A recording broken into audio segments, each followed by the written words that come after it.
Bonjour à toutes, bonjour à tous, j'espère que vous allez bien. Aujourd'hui je voudrais vous faire une petite vidéo un peu différente de celle de d'habitude. Je voudrais vous lire un passage d'un livre qui moi personnellement m'a beaucoup touchée.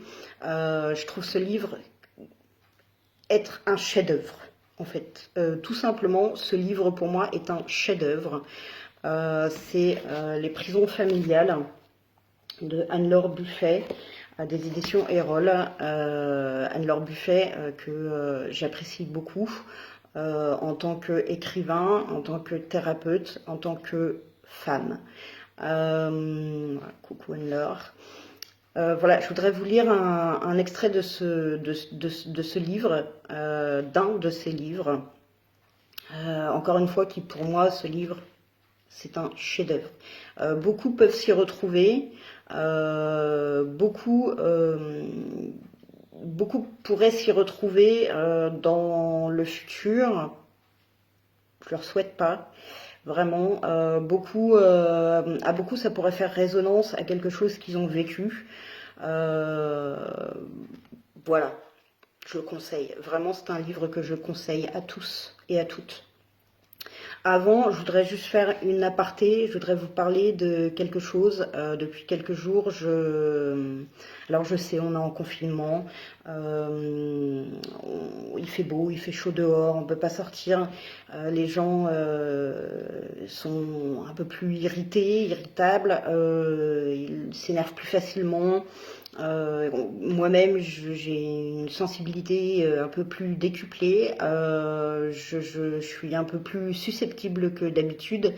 Voilà, je vais peut-être m'énerver un peu plus facilement après mes animaux. Je vais peut-être m'énerver un peu plus facilement après le pain qui est dans le four et qui cuit pas parce que j'ai pas mis en route le four. Je vais m'énerver après peut-être un peu plus facilement après des détails.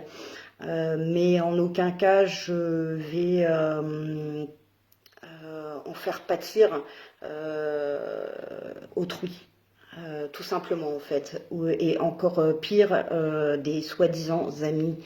Voilà, ce que je veux dire, c'est que depuis quelques jours, je vois apparaître sur le mur des uns ou des autres des commentaires à des publications, à des vidéos, diverses vidéos.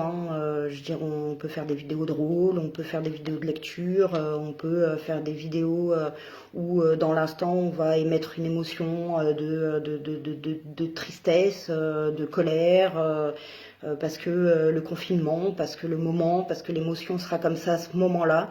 Et je trouve en fait désolant que certaines personnes viennent juger ce que certaines personnes prennent le temps de mettre en place, de nous apporter pour pouvoir rester ensemble.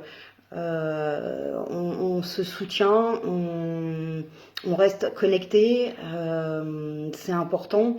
Et il y a des personnes qui viennent juger, qui viennent critiquer, qui viennent et ça peut être très blessant, d'autant plus dans cette période de confinement. Ça peut avoir un impact. Non, on va pas utiliser ce mot-là. Non, ça peut être plus blessant encore que d'habitude. Et je trouve ça un peu désolant. Je pense qu'il serait plus intelligent que de s'écouter, que de voir ce qu'on peut apporter, ce qu'on peut s'apporter chacun d'entre nous dans divers partages, dans diverses choses, plutôt que de venir juger, critiquer.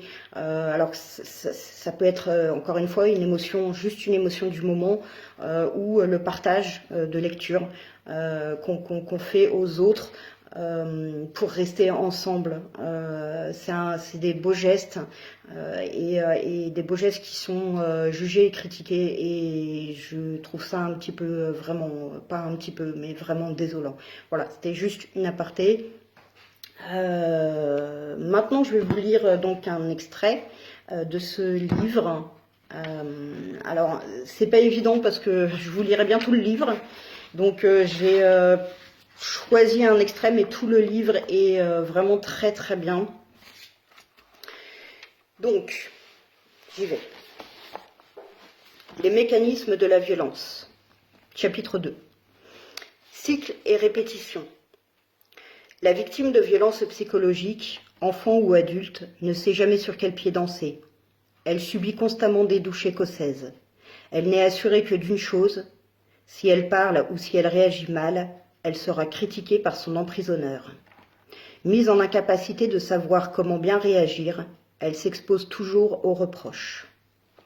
La répétition est au fondement du conditionnement et de la croyance de la victime, car ce qui est si souvent dit ou agi ne peut qu'être vrai. L'unicité d'une remarque crée un doute. La redite exacerbe ce doute. La répétition fait croire à sa réalité. L'adulte s'y soumet, accordant malgré lui à son emprisonneur un pouvoir ou un savoir auquel il n'a pas accès. L'enfant le reçoit comme une vérité et l'inscrit dans une croyance. Il s'y conforme pour ne pas décevoir son parent et correspondre à l'image qui lui est renvoyée, même si cette image est destructrice. Les reproches. Les reproches sont exprimés de diverses façons. L'emprisonneur use de tout ce que le langage offre de subtilité pour blesser et faire naître le remords et le doute chez sa victime.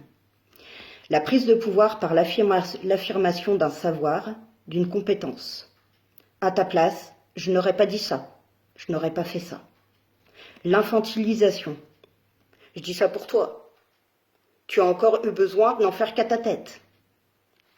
Tu ne grandiras donc jamais. L'utilisation récurrente d'événements passés. Depuis 10 ans, tu n'as rien changé. Nous en avions déjà parlé, je crois. Nous étions pourtant d'accord. Le oui, mais, qui semble complimenter, mais dénigre. Tu as bien fait, mais si j'étais toi, j'aurais fait autrement. Les constats. Il y en a encore plus... Désolée Anne-Laure. Il y a encore plus de pain. La victimisation. Tu m'avais promis de le faire. Je pensais pouvoir compter sur toi. Je me sens bien seule. Les fausses interrogations. Les enfants n'ont pas encore fait leur devoir? Tu comptes sortir avec cette robe? Tu as pensé au pain? La négation. Tu ne me l'avais jamais dit. Les ordres dissimulés. On va s'en occuper. Ces formulations sont utilisées de façon répétitive et usent du « tu » pour désigner le coupable. La victime souffre d'une érosion de sa capacité de penser et de réagir et intègre comme juste et justifié ce qui lui est reproché à tort. La violence fonctionne par cycle composé de 4 phases identifiables qui, toutes, réduisent un peu plus la victime à néant. La séduction arrive en premier. La victime y trouve toujours un bénéfice. Elle n'est pas consciente de rechercher ce bénéfice, mais la forme de séduction mise en place, compliments, consolation, protection, semble réparer une fragilité ou répondre à une demande évidente, celle d'être aimée et protégée. La victime devient dépendante. Elle se sent bien. Elle livre ses manques, ses failles et ses faiblesses. Elle n'est jamais libre de ses faits et gestes, de ses paroles. Anesthésiée par la belle entreprise de séduction, elle ne se méfie pas et se livre totalement. Pourtant, chaque compliment cache un ordre qu'il lui faudra respecter tôt ou tard. Les tensions. Une fois la victime séduite, il n'est plus question pour elle de déroger aux ordres et au contrôle. Y contrevenir met en route la deuxième phase du cycle. Le climat familial se modifie subitement, obligeant à la prudence, à la mise en retrait, à l'anticipation, à une prévenance exagérée, à un questionnement constant. La victime ressent physiquement les tensions, ce qui la fragilise d'autant plus. Mais elle ne peut pas éviter de commettre une erreur ou un acte qualifié comme tel, permettant à la troisième phase de s'enclencher, la crise. La crise se manifeste sous forme de colère glaçante ou explosive, toujours tournée contre la victime. Tout ce qu'elle est lui sera cette fois violemment reproché. C'est toute sa personne et son intégrité qui sont attaquées et saccagées. Elle se retrouve à terre, au moins psychiquement, et n'a aucun moyen de se défendre. L'apaisement. Le besoin de l'emprisonneur d'exprimer sa pulsion destructrice étant satisfait, La quatrième phase du cycle peut commencer. Sur un ton rassurant, il explique les erreurs, les fautes et indique à la victime les possibilités qu'elle a de se racheter. En quelque sorte, l'emprisonneur fixe sa loi, énumère les commandements à suivre pour que sa colère n'ait plus à s'exprimer. Il va jusqu'à faussement s'excuser, tout en précisant qu'il ne pouvait faire autrement, qu'il n'avait pas le choix s'il voulait être bien compris. La victime est prévenue et ne peut s'en prendre qu'à elle-même si elle reproduit son erreur. Elle se sent donc reconnaissante et redevable face à tant de mansuétude. Elle demande pardon et promet de mieux faire. Elle cherche à se justifier, mais comprend qu'il est trop tard, qu'il ne lui reste plus qu'une seule chose à faire, être encore plus dévouée et plus obéissante. Brigitte se rappelle de ses cycles. Brigitte se rappelle ses cycles. J'étais libre de mes mouvements dans un espace psychique excessivement réduit. Il avait dressé des murs autour de moi. J'étouffais et il s'en amusait. Il me regardait avec un sourire narquois. Ça me faisait mal, comme s'il m'enfonçait des lames dans le cœur. Je ne savais jamais vraiment ce que je devais faire. Je savais juste que je devais lui obéir et qu'il serait si je désobéissais, puisqu'il savait tout de moi. Dès le début de notre relation, il a fait en sorte de tout savoir.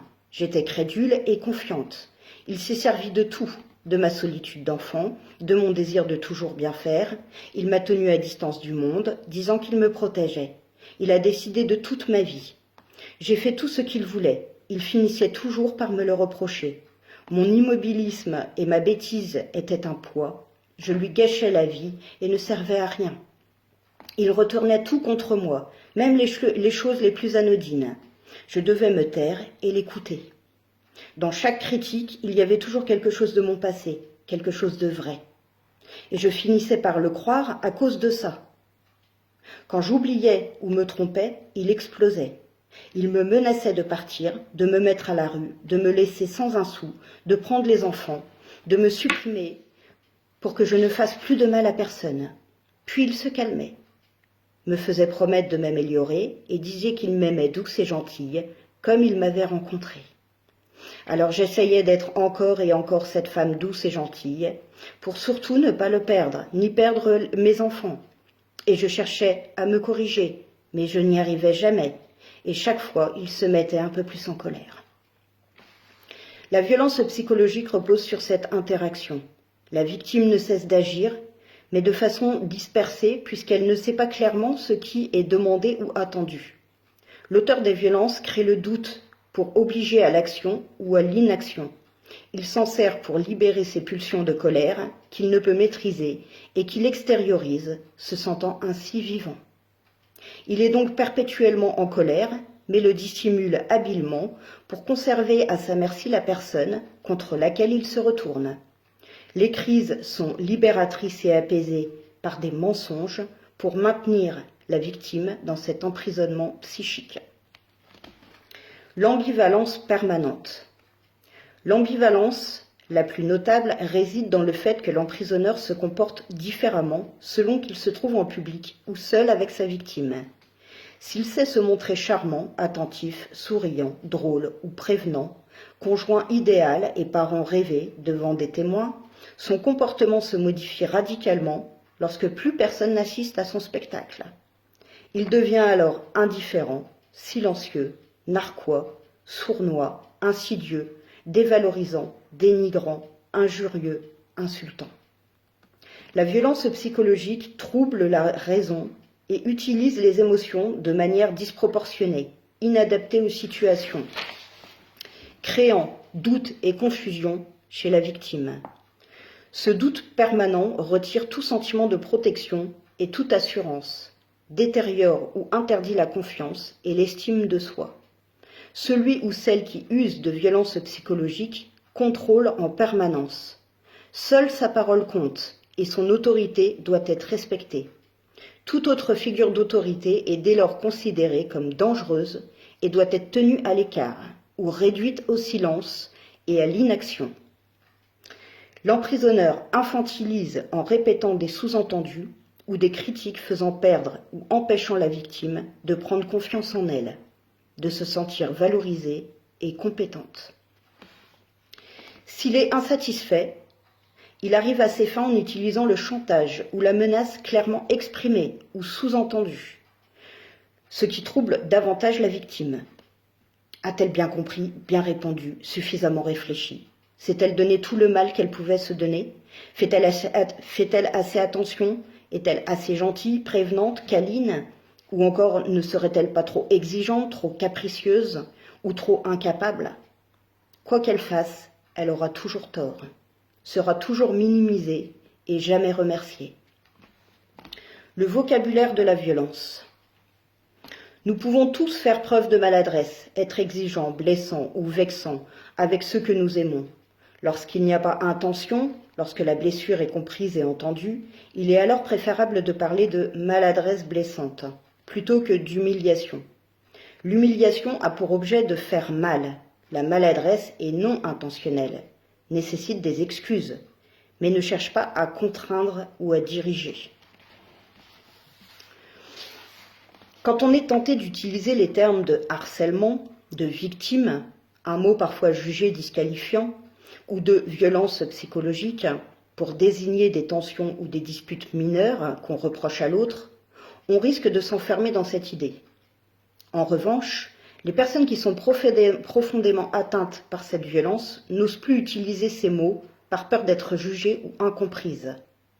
Il est donc essentiel de se poser deux questions en cas de désaccord ou de conflit.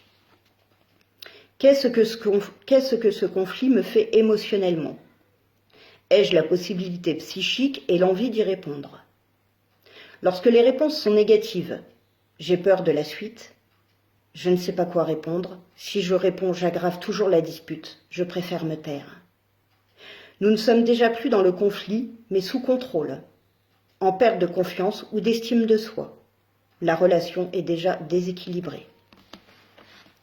L'emprisonneur est incapable de se remettre en cause. La victime le fait constamment. Infantilisée, elle devient dépendante car retenue dans un cadre qui la contraint et dont elle n'a pas le droit de sortir. Elle a besoin de cette autorité qu'elle reçoit comme une protection. L'emprisonneur fait figure d'autorité face à sa victime. Le parent face à l'enfant. Le conjoint ou la conjointe à qui l'on s'est confié et en qui on a mis sa confiance. Mais c'est une autorité qui repose uniquement sur des injonctions et des interdits. La victime a donc une image déformée de l'autorité qu'elle va constamment chercher en la pensant bienveillante alors qu'elle ne fait que détruire. La notion d'autorité, comme celle de normalité, devient ambivalente, ce qui fait perdre ses repères à la victime ou lui interdit d'en avoir. Menaces et chantage affectif, victimisation, injures et insultes, silence et ignorance, questionnement permanent et intrusif, sous-entendu, angoisse simulée et destinée à maintenir un lien. Faux compliments, remerciements sous condition sont les piliers de cette violence verbale qui atteint le psychisme et l'identité de la victime. L'auteur des violences utilise également le langage non verbal pour contraindre et limiter. Il se tient à l'écart, ne répond pas, a une attitude et une gestuelle fermée, soupire, ricane, hausse les épaules, tourne le dos ou sort de la pièce lorsqu'on s'adresse à lui. Autant de marques de mépris ou de désintérêt. Quant au pervers narcissique, son emprise psychologique est un vampirisme quotidien. Il crée un effet brouillard et œuvre dans l'ombre. Il spolie sa victime de ce qu'elle est et la laisse inerte. En voulant faire disparaître son image qu'il ne peut supporter, il cherche à détruire sa victime, qui lui renvoie ce reflet odieux. Il redoute toute spiritualité. Le recours aux valeurs morales, légales ou religieuses n'est qu'un outil utilisé pour briser. Il lui est impossible de se conformer ou de ressentir ses valeurs en tout point opposé à ce qu'il recherche, d'en tirer une règle de vie ou de conduite. Il les repousse ou les ignore. Le pervers narcissique ne donne jamais la moindre explication et trouve toujours d'excellents prétextes pour se justifier. La culpabilité est systématiquement reportée sur la victime, qui se pense dépourvue de toute intelligence ou raison. Il ne tient jamais compte des faits et continue de nier, même confronté à ses mensonges. Maître en rhétorique perverse, il manie avec talent et inventivité l'art sournois de la double contrainte. On va finir sur la double contrainte, encore une fois, je vous lirai bien tout le livre, mais on va finir sur la double contrainte. La double contrainte. La double contrainte, autrement appelée injonction paradoxale, met face à l'impossibilité de décider entre deux propositions antinomiques et plonge la victime dans un état d'incapacité à réfléchir et à agir. La formule « sois spontané » en est un exemple. En se forçant à être spontanée, la victime perd instantanément toute spontanéité. Elle ne comprend plus rien et ne comprend pas pourquoi elle ne comprend rien. La double contrainte lui fait perdre ses repères, sa capacité à décider et à évaluer les risques. Elle doit agir, puisqu'elle doit répondre, mais aucune réponse ne lui semble satisfaisante. Elle espère obtenir une clarification et répond « je ne sais pas » ou « comme tu veux ». Ce qui l'expose à divers reproches allant de « tu n'as décidément aucune personnalité, heureusement que je suis là pour toi » à « arrête un peu de te plaindre, fais un effort, comme d'habitude, tu ne comprends rien ». Voilà, je vais m'arrêter là. Encore une fois, ce livre, je le conseille à tous. C'est vraiment qu'une toute petite partie que je vous ai lu là. Ce livre est vraiment, encore une fois je le redis, mais ce livre est vraiment un chef-d'œuvre de tous les livres qu'on peut voir, lire sur l'emprise et sur la perversion narcissique. Ce livre est un chef-d'œuvre. Ce livre, je l'ai lu en 3 heures, il me semble. Voilà, d'une traite. Je finirai juste par revenir sur la première phrase que Anne-Laure a dite dans ce livre. Elle a écrit sur la première page « À ceux qui partagent avec moi leurs interrogations, aux enfants qui aspirent à grandir, aux adultes qui rêvent d'être de nouveau enfants. » Je voulais réagir sur cette phrase que je trouve vraiment très très bien écrite et très belle. Parce que moi-même je reviens de très très loin et je suis la preuve vivante aujourd'hui qu'on peut être un adulte responsable, on peut redevenir un adulte responsable et un enfant adulte qui retrouve des rêves, des plaisirs, des désirs, des envies, parce que quand on est sous emprise, ou quand on l'a été dans notre vie, quand on a vécu une relation d'emprise, on ne sait plus, c'est même plus qu'on n'a plus d'envie, plus de plaisir, plus de désir, ça évidemment, mais on ne sait même plus ce que c'est qu'un plaisir pour soi, qu'un désir, qu'une envie pour soi.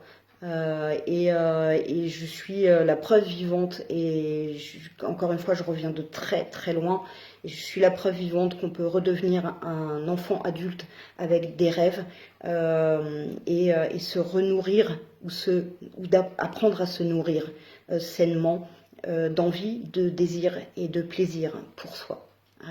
Voilà, je finirai là-dessus. Merci Anne-Laure pour ce chef-d'œuvre. Merci. Donc, encore une fois, Les prisons familiales, Anne-Laure Buffet, aux éditions Erol. Prenez soin de vous, prenez soin de nous, continuez de prendre des nouvelles de vos proches. Moi, je vous dis à demain dans une prochaine vidéo. Bye bye.